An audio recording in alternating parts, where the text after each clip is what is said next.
आज की युवा पीढ़ी के लिए यह तय करना मुश्किल हो गया है कि करियर ज़्यादा ज़रूरी है या शादी। सोशल मीडिया, फिल्में और आधुनिक जीवन शैली हमें यह सिखाती है कि करियर ही सबसे महत्वपूर्ण है, जबकि परिवार और शादी को हम बाद में भी संभाल सकते हैं। लेकिन क्या यह सच में सही सोच है? क्या हमारा शरीर और मन उम्र के साथ उसी तरह कार्य करता है जैसे 21 से 22 की उम्र में करता था?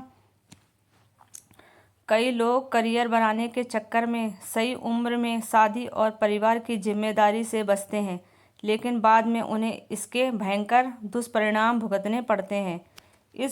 इस कहानी में हम देखेंगे कि कैसे एक महत्वाकांक्षी लड़की अपनी ज़िंदगी के सबसे महत्वपूर्ण फैसले में देर कर देती है और फिर उसे पछतावा होता है।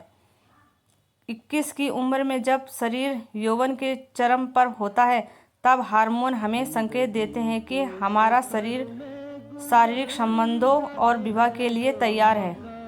इस उम्र में अधिकतर लड़कियों के मन में अपने जीवन साथी को पाने और एक खुशहाल दाम्पत्य जीवन के सपने होते हैं।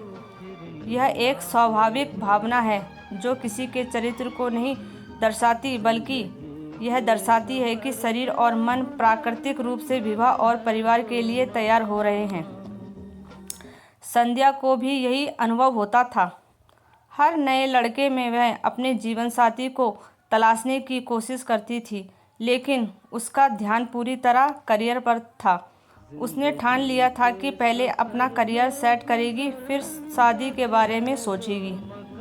जब संध्या 22 साल की हुई तो उसकी दादी ने उस पर शादी के लिए जोर देना शुरू कर दिया। उन्होंने कहा, बिटिया जल्दी शादी कर लो, नहीं तो मैं अपने दामाद को देखे बिना इस दुनिया से चली जाऊंगी। मगर संध्या करियर को लेकर इतनी गंभीर थी कि शादी के बारे में सोचने का समय ही नहीं मिला। समय बीतता गया और देखते ही देखते उसकी उम्र 28 साल हो गई। अब उसकी माँ भी कहने लगी, क्या बुढ़ापे में घर बसाएगी? लेकिन संध्या उनसे बहस करती और कहती, अभी मेरी उम्र ही क्या है, 28 साल कोई ज़्यादा उम्र होती है क्या? असल में उसकी सोच पर सोशल मीडिया और बॉलीवुड का बड़ा प्रभाव था। हर दूसरी हीरोइन के वीडियो और इंटरव्यू में यही सुनने को मिलता कि शादी तभी करो जब तुम मानसिक रूप से तैयार हो। यह विचार संध्या के दिमाग में इस कदर बैठ गया कि उसने भी यही मान लिया कि शादी से ज़्यादा ज़रूरी करियर है। समय आगे बढ़ता गया और जब संध्या 31 साल की हुई तो अचानक उसके शरीर में कुछ बदलाव महसूस होने लगे। पीरियड्स के दौरान दर्द बढ़ गया, ब्लीडिंग अनियमित हो गई। जब डॉक्टर के पास गई तो उन्होंने कहा, अगर सही उम्र में शादी न की जाए तो भविष्य में मां बनने में भी दिक्कत हो सकती है। घर आकर जब संध्या ने इंटरनेट पर रिसर्च किया तो पता चला कि कई फिल्मी हस्तियां एग फ्रीजिंग करवाती हैं। इसमें महिला के एग्स को सुरक्षित करके भविष्य में इस्तेमाल के लिए रख लिया जाता है, जिससे उम्र बढ़ने के बाद भी वे मां बन सकती हैं। इस जानकारी से उसे लगा कि यह भी एक अच्छा विकल्प हो सकता है। उसने बम्बई के एक बड़े अस्पताल में डॉक्टर से परामर्श लिया तो उन्होंने बताया कि एग फ्रीज करवाने का सबसे सही समय 25 से 27 साल के बीच होता है, क्योंकि इस उम्र में एग्स की क्वालिटी सबसे अच्छी होती है। 31 की उम्र तक आते आते एग्स की गुणवत्ता गिरने लगती है। यह सुनकर संध्या को एहसास हुआ कि सोशल मीडिया और फिल्मों में दिखाए जाने वाले विचार हमेशा वास्तविकता से मेल नहीं खाते। शादी और मां बनने की खुशी सिर्फ समाज के बनाए नियम नहीं, बल्कि हमारे शरीर की प्राकृतिक ज़रूरत भी है।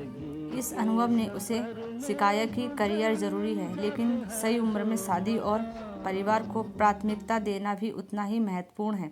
सही समय पर लिए गए फैसले ही जीवन को संतुलित और सुखद बना सकते हैं। यह कहानी उन लोगों के लिए एक सीख है जो करियर और शादी के बीच उलझे हुए हैं। जीवन में हर चीज़ का सही समय होता है। करियर बनाना ज़रूरी है, लेकिन शादी और मातृत्व को अनदेखा करना भी सही नहीं है। सामाजिक दबाव से बचने के चक्कर में हमें यह नहीं भूलना चाहिए कि हमारा शरीर प्राकृतिक रूप से एक निश्चित समय तक ही स्वस्थ प्रजनन के लिए अनुकूल रहता है। जो फैसले हमें 20 से 30 की उम्र में हल्के लगते हैं, वही 35 से 40 की उम्र में गंभीर परिणाम देते हैं। इसलिए ज़रूरी है कि हम सही समय पर सही निर्णय लें और जीवन को संतुलित बनाए रखें। तो दोस्तों, अगर आप भी इस सोच से सहमत हैं तो इसे और लोगों तक पहुंचाने में मदद करें। वीडियो को लाइक करें, कमेंट में अपनी राय दें, इसे शेयर करें और चैनल को सब्सक्राइब करना ना भूलें। मिलते हैं जल्द एक नई सोच, नई कहानी के साथ। तब तक के लिए राधा राधा। स्वस्थ रहें, मस्त रहें।